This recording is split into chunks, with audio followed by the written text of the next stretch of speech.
प्रथमाष्टमी मार्गशीर मासर प्रथम अष्टमी को प्रथमाष्टमी कहा जाए। हेले काहेकि गीतारे भगवान श्रीकृष्ण कहिसंती मासानं मार्गशीर अहम अर्थात भगवान कहिसंती मास मध्यरे से निजे होचंती मार्गशीर। तेणु मार्गशीर मास जे सबु मास मध्यरे उत्कृष्ट एथिरे कोनोसी दिमत नाही। एही आधार रे पूर्व काल रे ओडिया पांजी गणना अनुसार मार्गशीर हेउथिला प्रथम मास।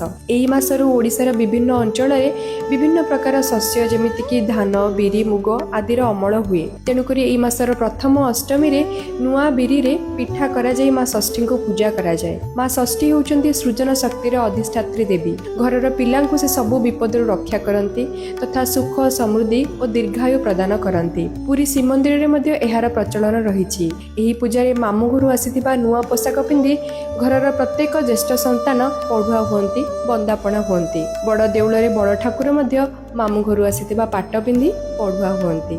जय जगन्नाथ। तेबे कमेंट रे जणांतु बड़ ठाकुरଙ୍କ मामु घर केउठी।